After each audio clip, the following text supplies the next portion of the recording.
If you've got money to save, you're investing it. But do you know what you're investing it in? Whether it's in the bank, in a unit trust, or in your pension fund, it's supporting a range of companies, but do you know whether they are environmentally responsible? Or are they making a quick profit while making the climate crisis worse? Hello, this is Anthony Day with your Sustainable Futures Report for Friday, the 19th of February. I mentioned the Wreath Lectures a while ago, an annual series of lectures produced by the BBC. The speaker in the 2020 series was Mark Carney, former Governor of the Bank of England. In the final episode, he addressed the climate crisis. He explained how there were immense investment opportunities in rebuilding the global economy to be sustainable.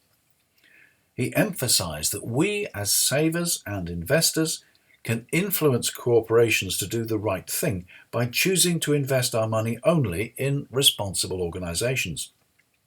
But how easy is it to know how responsible the underlying investments in our savings portfolios really are? I recently spoke to a man who's been concerned with this problem since 2004.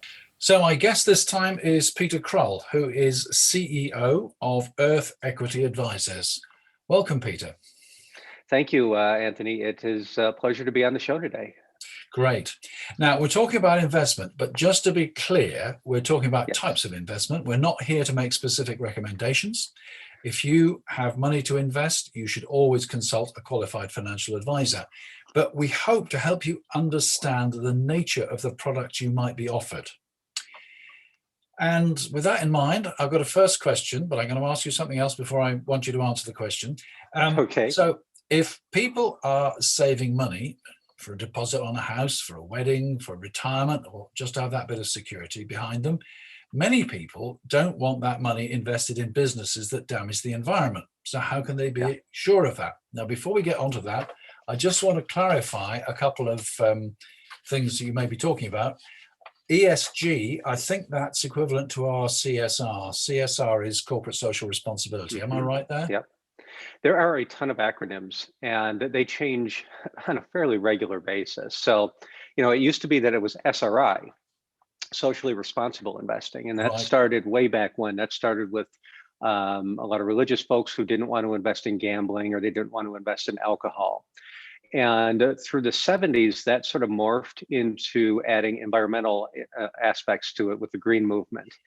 And that moved right on through into, I would say, the last decade or so, where SRI transitioned into sustainable, responsible, and impact investing. Right. And at that time, ESG, environmental, social, and governance, which is sort of analogous to CSR as well, sort of sprung out of that as a way for investment managers to become a little less sort of emotionally attached to things, and they're trying to look at it from a quantitative perspective. They're trying to quantify the risk associated with environmental, social, and governance issues. And we can get more into my feelings on that because I think that the quantitative side is important, but I also think that there are ways for companies to game the system in a way that you can have a company that isn't sustainable or isn't responsible in an ESG index or in an ESG investment by the way they sort of play the game. Okay, all right. Well, with that in mind, then how can investors be sure that their investments actually measure up to the criteria? I'll start out by saying you can never be 100% sure. The goalposts are moving basically at all the time. The way we do it is we spend a ton of time in due diligence. So if we use funds, so like a mutual fund, I'm not sure what they are in the UK, what their term, but if we use mutual funds, we're basically lifting the hood and looking underneath to see, okay, what is actually in here? There's a big company here in the States called BlackRock, and they have made a ton of they've had a ton of rhetoric around how they're going to transition into ESG, how they're going to transition into responsible investing. but the actual results haven't, followed the rhetoric. And when you lift the hood and look underneath, and you see companies like, let's say, McDonald's or Exxon in a portfolio that is considered, what do they call it? It is a oh gosh, it's not going to occur to me here all of a sudden. An ESG fund, you have to question, is this real? Is anybody actually looking at this, or are they just taking some arbitrary numbers and putting them in here? And that's what it looks like they are. Right. Well, you mentioned BlackRock. Well, of course, that's international. That's well known. But all the Yeah. big names seem to be making the same sort of claims: UBS, HSBC, Fidelity, Yep. Investec, Jupiter, M&G, Standard Life, and so it goes on. Yeah. Now, you say you have to look under the hood. You have to look right into the detail. And I've got Yep. an example here, which made me wonder how far you can go, because you may be aware, and by the time we broadcast this, I will have incorporated it in a podcast episode. There's a major coal project going on in India. And Okay. basically, the banks won't touch it because it's coal, it's fossil fuel, and it's Right. CO2 and all these sorts of things. So what's going to happen? Well, the National Bank of India is going to fund it.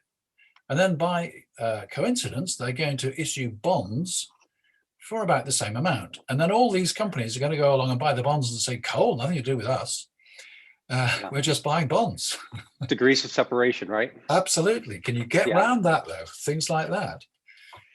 It's really, really difficult. There's, we have over the years, we have diversified the way we manage assets for our clients.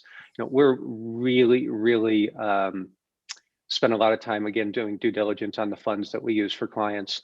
But what we've also done is we've also created portfolios that are individual stocks now. So we have a little bit more control over what actually goes into the portfolios, and we can have do even deeper due diligence. We've got some pretty decent software from Morningstar that breaks down sources of revenue within a corporation. So if there's any particular source of revenue that's coming from fossil fuels, and you usually find this in like utilities, for example, a lot of you, they'll break it down into how much is coming from nuclear, how much is coming from fossil fuels, how much is coming from alternatives, wind and solar and geothermal and things like that. And so for us, that makes a big difference because there's a lot of companies. There's a company here in the States called NextEra Energy down in Florida that is a big wind producer, but they also still have a ton of coal and nuclear facilities that just don't fit the mix. So while they're getting a bunch of accolades for being this big wind producer, people are ignoring the dirty side of the business still. So, Yes. going back to your original question, how do you do it? You just have to take time, or you have to find an advisor that you really trust, who believes in it, who lives it. The BlackRocks of the world and the Fidelities and all the names that you listed there, they're sort of Johnny come latelys, if you will. They weren't the ones who have been doing this for years, for decades. I mean, we've been doing it since 2004, so we've been doing it for 17 years now. And over that time, we have had the opportunity to really polish our processes, and we're always looking for ways to make our processes better, to make our portfolios as sustainable as they can possibly be. I mean, there's nothing's perfect. You still have to use roads to get from point A to point B. A lot of times when you're shipping products, we still don't have the electric infrastructure or the vehicles to transport products. So you're still using fossil fuels that are on these different levels of carbon related to the company. Okay. One thought occurred to me, and that is mutual funds, unit trusts. They're always trading. They're always changing the investments. And that Yeah. being so, it's going to be difficult to keep up with them, isn't it? There's always a risk that they might prejudice their SRI credentials as they trade.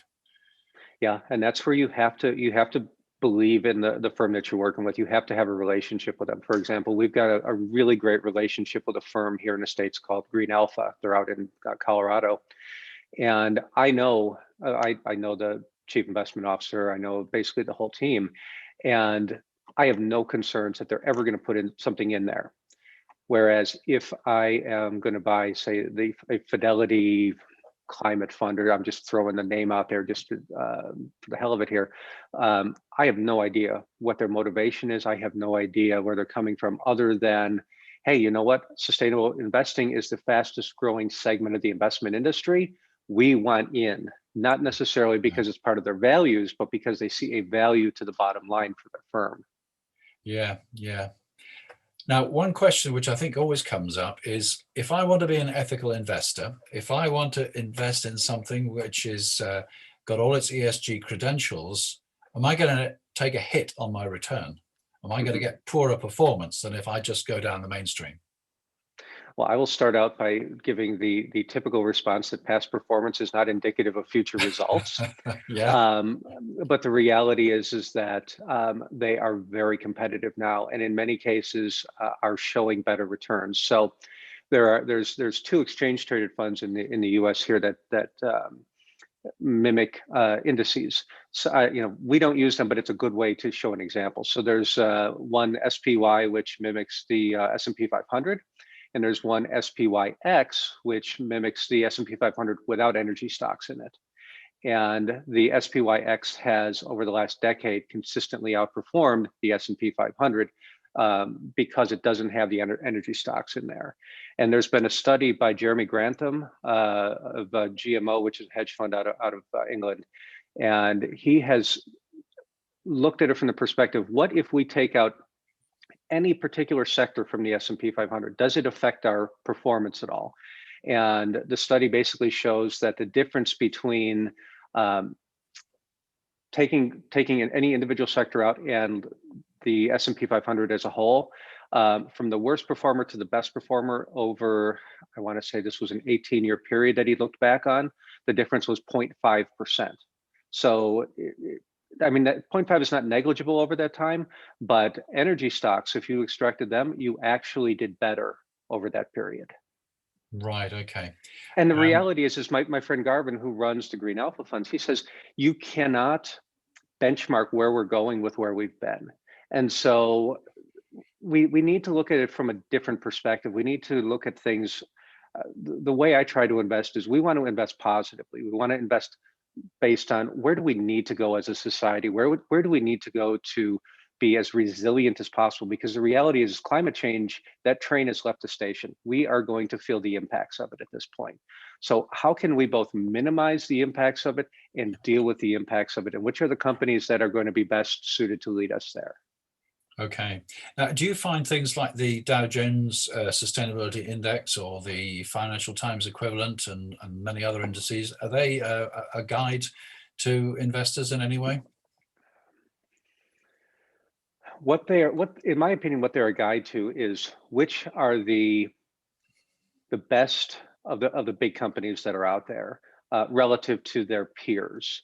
It's interesting. There's a book over your shoulder there called Cradle to Cradle by Bill McDonough, and Bill was actually one of the people who I spent time with prior to starting my firm. All right. And in his documentary, The Next Industrial Revolution, he has a quote in there, and he says, "Being less bad is still bad." And what I find with a lot of these indices like this is you find a lot of less bad companies. And while that's better than if you just buy the ordinary index, it still is less bad. Now, a lot of those companies really are trying to make a difference, but I tend to be an anti-indexer because, again, I'm going to go back to what Garvin said: you can't index where you're going with where you've been. So I think we need to start looking at investing from a different perspective. There's a lot of institutional investors like university endowments and things like that, where they put into their investment policy statement that they can only vary from the index by X percent. They have to basically, they're tying the hands of the investment advisors. And the reason they are is because you go back to 2000, you go back to 1998, 1999, and 2000 when the markets absolutely crashed because of the dot-com boom and all that. you found a lot of managers were putting internet stocks into their more traditional investment vehicles when that wasn't what was part of their investment policy. And so they put a lot of these risk management guidelines in place so that way that didn't happen again. But what it's done is it's tied the hands of investment managers so that way they're not able to actually manage. All they're really doing is making a quasi index, and when the reality is you could just buy the S&P 500 or the Dow or the FTSE or whatever it is, and just follow that. If you want an investment manager, don't put handcuffs on them. Okay.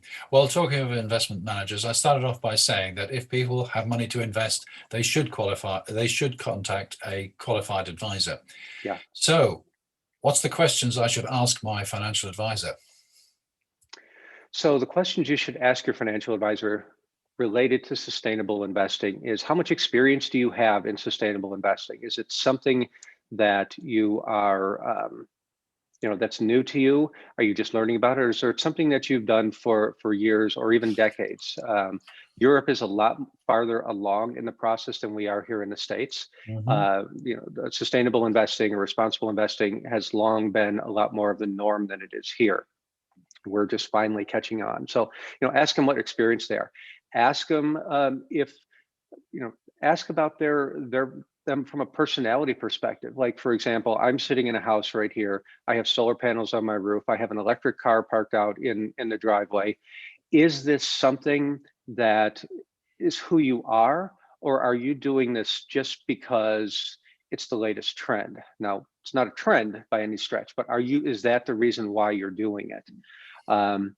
Ask them about their due diligence process. Ask for a sample portfolio, and then ask them to show you, what is in the funds, what is under the hood. Because if you look under the hood, we've got a report that we give to clients called an impact X-ray. So if somebody wants to come work with us, but they want to see what they currently own, they send us their holdings. I put it through the screen and I can say, okay, in this particular fund, you have 20% in fossil fuel involvement, and you have whatever percent, in tobacco or in arms or whatever it is. And that makes a big difference for folks who are trying to decide whether they want to work with us or not. So ask them, you can ask them first, what do you currently own? And then ask them, how is it going to look if I transition to you? There aren't a whole, I don't know if this is available in Europe or not, but there is a designation called CSRIC from the College for Financial Planning. It's a chartered SRI counselor, which is a designation that I've received. I don't know if there's an equivalent over there or not, or if it's the same thing. So, but that might be another thing to ask. Absolutely. Well, I'm not an expert in it. Obviously, our financial advisors are closely regulated, but I'm not aware of any specific qualification in sustainable investing. So that's an interesting question. Thank you, Peter. You've given us a lot of really interesting insights, a lot of things to think about. I'm going to send this recording to my financial advisor, I think, and see what he says. So thank you very much for taking the time to talk to the Sustainable Futures Report. It's been really interesting. It has been my absolute pleasure. And anytime you want to chat about it some more, just let me know. Thanks, Peter. That was Peter Krull, CEO of Earth Equity Advisors. Find his website at earthequityadvisors.com. There's a lot going on in sustainability at the moment. Bill Gates is doing a whole series of interviews because he's just published a book, How to Avoid a Climate Disaster.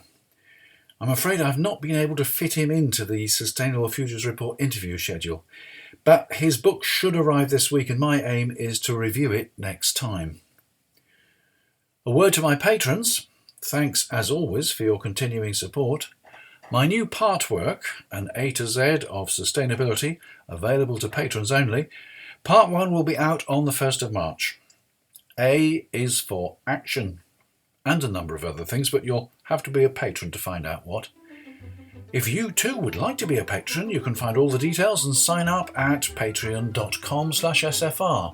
That's patreon.com/SFR. That's it for this week. Thank you for listening. I'm Anthony Day, and that was the Sustainable Futures Report. Until next time.